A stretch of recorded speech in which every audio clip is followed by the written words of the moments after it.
জীবী মেহনতি মানুষের জীবনে জীবিকায় আগুন লেগে গিয়েছে। এই নীতিগুলোর বিরুদ্ধে আমাদের মতামত ব্যক্ত করার লক্ষ্য নিয়েই এই लोकसभा उपनिर्वाचने আমরা অংশগ্রহণ করছি। ये जो बढ़ती हुई महंगाई पूरी हिंदुस्तान के पैमाने में सेंट्रल गवर्नमेंट का जो पॉलिसीज है, जो पॉलिसीज का चलते हुए आम आदमी के जिंदगी में ये बढ़ती हुई महंगाई और उसके साथ साथ ये पेट्रोल डीजल के भाव में जो इजाफा, एक साल के अंदर 11 बार पेट्रोल के दाम में इजाफा हो गया। और बंगाल के अंदर तृणमूल कांग्रेस का कहना है कि सेंट्रल गवर्नमेंट के में जो कांग्रेस है, कांग्रेस अकेले ये इजाफा कर रहा है, तृणमूल कांग्रेस का कोई रोल नहीं है। मगर हम लोग जानते हैं कि पिछले 2010 का 28 जून सेंट्रल कैबिनेट का जो मीटिंग हो रहा था, उस मीटिंग में बहुत दिन बाद ममता बनर्जी हाजिर थे। मीटिंग के तुरंत बाद प्रणब मुखर्जी जी जब प्रेस मीडिया में बोल रहे थे क्या निर्णय लिया गया है कैबिनेट मीटिंग में, वो बोलने के समय प्रणब मुखर्जी जी बोले कि पेट्रोल के ऊपर गवर्नमेंट का जो कंट्रोल है, पेट्रोल के भाव क्या होगा इसके ऊपर गवर्नमेंट का कंट्रोल, सेंट्रल गवर्नमेंट वो कंट्रोल कम करने का फैसला किया है।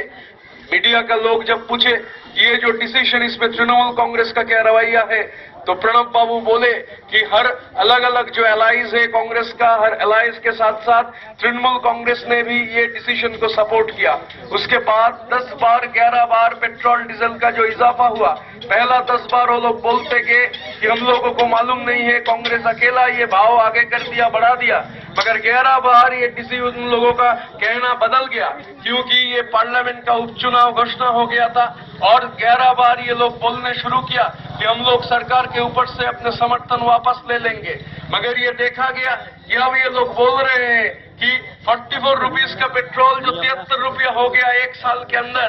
अभी ये लोगों का कहना है कि ठीक है ये लास्ट वार्निंग, जो हो गया तो हो गया। मगर हम लोगों को ये मालूम है, खास करके जहां तृणमूल कांग्रेस का सवाल है, ये हम लोग देखे हैं कि तृणमूल कांग्रेस का हो सकता है 19 MP है पार्लियामेंट के अंदर, मगर जहां तक गवर्नमेंट पॉलिसीज का सवाल है, प्राइम मिनिस्टर गए थे बांग्लादेश एक इंटरनेशनल ट्रीटी करने के लिए, सिर्फ ममता बनर्जी और तृणमूल कांग्रेस नहीं चाहा, इसलिए ट्रीटी नहीं साइन करके प्रधानमंत्री हिंदुस्तान में वापस आ गए। तो हम लोगों को ये मालूम हो गया था अगर तृणमूल कांग्रेस नहीं चाहेगा, जहां तक पॉलिसी डिसीजन का सवाल है, गवर्नमेंट आगे नहीं जा सकता है। तो ये जो चुनाव है, ये चुनाव में हम लोग ये बात आम आदमी के सामने, अवाम के सामने रख रहे हैं कि ये जो लड़ाई है, ये लड़ाई सेंट्रल गवर्नमेंट का जो पॉलिसीज है, वो पॉलिसीज बदलने का लड़ाई है। जो पॉलिसीज लेकर हिंदुस्तान आगे जा रहा है और जिस पॉलिसीज के हैसियत से हिंदुस्तान के अंदर 2 हिंदुस्तान पैदा हो गया है, एक चमकता हुआ भारत और एक तड़पता हुआ भारत, ये लड़ाई को हम लोग को तेज करना पड़ेगा।